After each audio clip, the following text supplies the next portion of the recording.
Whether you like Games Workshop, whether or not you like Citadel paints, it is undeniable that they have been big movers for change in the wargaming painting industry. From non-toxic fine particulate primers to heavy body acrylics, acrylic glazes, and of course the biggest change in the wargaming painting landscape in recent years, contrast paints. Today I am taking you behind closed doors into the headquarters of Games Workshop in Nottingham as we dive into the massive new range of contrast paints and revamped shades as we answer the question, do these new paints really do anything new? Spoiler alert, yes they do. So as many of you know, back at the start of May, Games Workshop flew myself, Lockie of Zorpazorp, Ollie and Kira from Broadsword, and a bunch of other content creators from around the world to Warhammer World in Nottingham for the Horus Heresy launch event. But for us, the trip had another secret mission, a covert operation to infiltrate the inner workings of Games Workshop and wheedle out some company secrets. We'd heard rumors of new things happening in the paint department, and the time had come to sink our teeth into these new goodies as Games Workshop made our investigation rather easy when they decided to let us play with the new ranges for a full day before we all flew back home. The new products consist of 3 elements, 25 new contrast paints, 7 new shades, and a reformulation of every existing shade, and a new white primer that makes Corax White look like kindergarten poster paints. Now as we dive into the hardcore paint science and saucy secrets, the first thing you guys should know is that I don't use the first range of contrast paints as they were initially intended back on launch. In fact, I think that's about the worst way you can use them if you want to get a high quality of finish. The original tagline was slap down a prime, slap down a single thick coat of contrast, and boom, you've got a model that looks like it is base coated and washed in one layer. But in reality, with a lot of the colors, depending on the specific surface you're painting, you would get a gloopy set of tide marks in weird places, and to get the paints to behave in that manner, each paint needed to be slightly thinned with contrast medium, with the exact ratio varying substantially between paints, and it was still a bit of a mechanical skill to develop to get it applying evenly. My preferred method of application of these incredible paints, and they are incredible, is one of 2 ways. I either thin them down into glazes and apply them over a zenithal prime like we see here with my Orc Commandos, which creates an epic effect that can be really subtle or super high contrast like you see with the Orcs. You control the starkness of the effect with the luminance values of the zenithal prime underneath, and then simply color the work with the glazed contrast acting as a filter.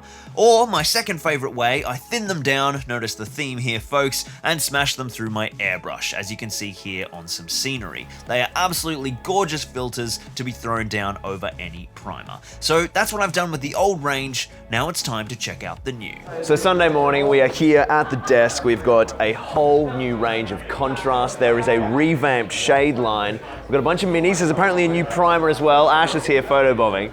We're going to try and dive in. I'll try and just basically steal all the advice from these 2 across the table.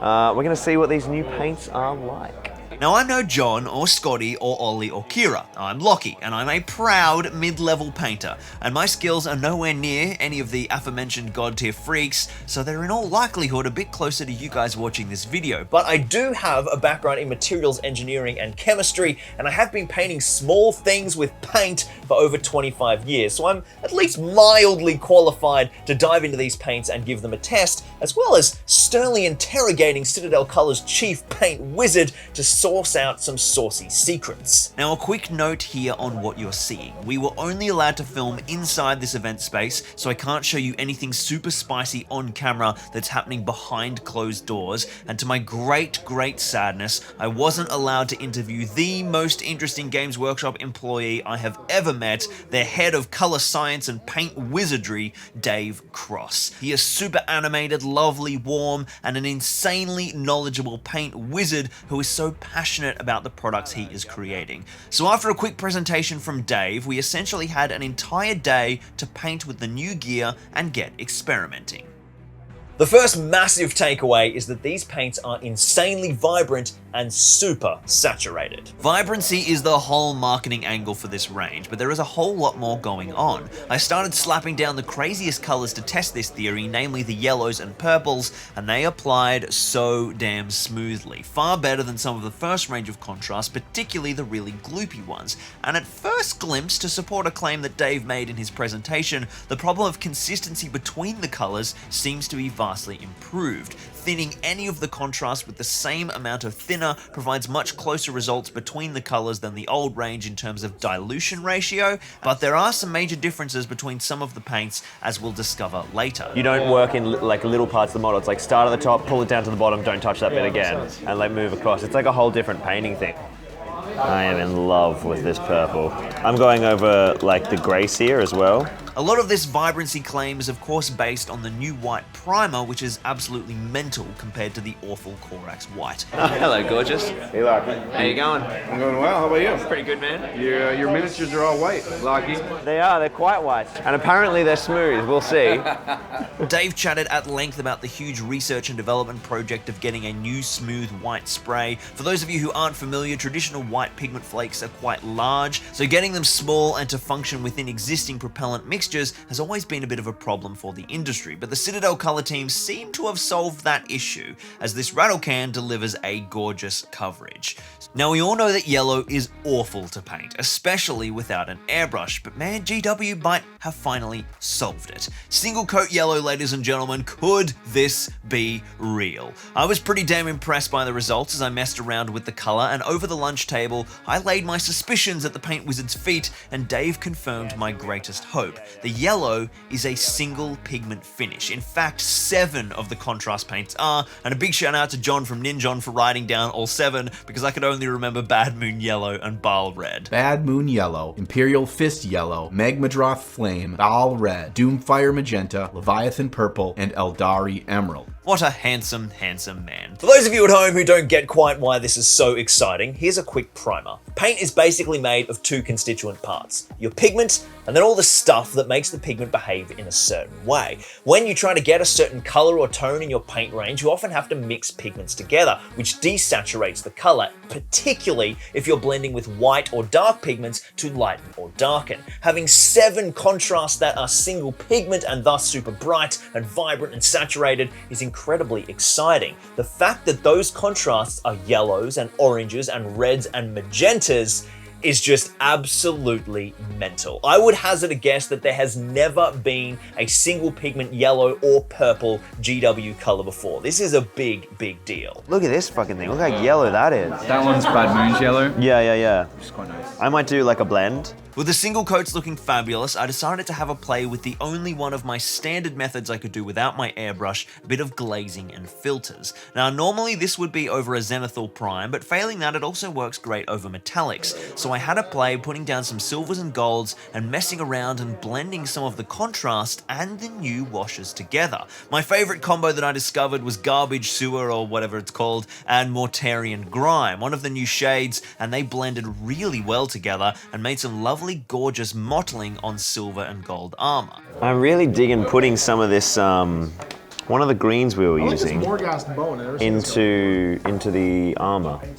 It's like little coppery kind of oxidization. I wet blended a bit of the rattling grime into this wet layer to like make little spots of darker grossness. It was here that I did notice some inconsistencies in the range. The contrast paints are definitely not all identical in color profile. Some of them are more of that transparent style of part of the first range, like Apothecary White or Gilliman Flesh, and they're almost like slightly thicker shades, whereas others have a really full body of color like first range favorites Ultramarine Blue and Dark Angels Green, but I don't actually think that's a bad thing, especially as a painter who uses contrast heavily thinned a lot of the time, and it gives the range a bit of versatility too. But the biggest thing that my little filtering and blending experiment taught me was a little proof of concept of a comment that Dave made during his initial presentation. The revamping of the shade line has been re-engineered based on the paint technology discovered developing contrast paints, and the shade line is essentially now just super thin contrast. Not only does it mean that the shades flow across the model better than ever before, just wait until you try Null Oil 2.0, it also means that wet blending contrasts and shades together is such a natural fit because the two paints have the same baseline constituent ingredients. What's the time for? Victory lap? Yeah.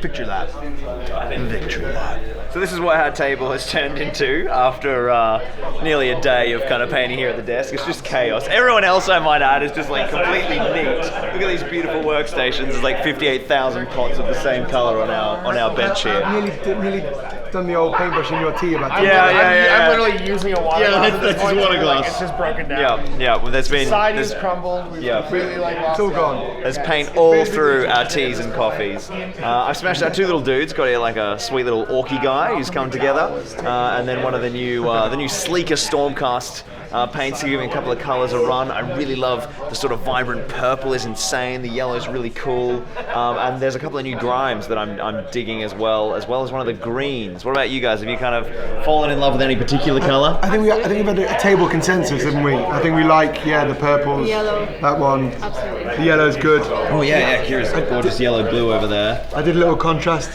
broadsword man, and a cool purpley dude as well. It's been good. Yeah, fantastic. So where do we go from here? The new paint range is certainly promising, but it does need some rigorous testing. I'm not going to dive into that today because I have some exceptionally talented compatriots who are taking care of that for me. Ollie and Kira over at Broadsword have got a great video on the contrast paints, which is linked down in the description below, and Pete the Wargamer and Ninjon have done some fabulous videos as well. But I will be putting these guys through their paces in an upcoming video to see how I can fit them into my own unique contrast workflow in a video format that I think Heresy players will find very useful indeed. But for the meantime, it's back to editing the Mark of Kelth campaign. Episode 2 is currently rough cut and slated to come out in just a couple of weeks, so get excited, folks. And if you haven't seen episode 1 of our insane Horus Heresy narrative campaign, go and check it out. The links are in the description and the top comment, and I promise you it is like no other battle report on YouTube, and it is sure to knock your socks off. Even if you don't care about Space Marines and usually hate watching battle reports, trust me, go and check it out. I'm so proud of it,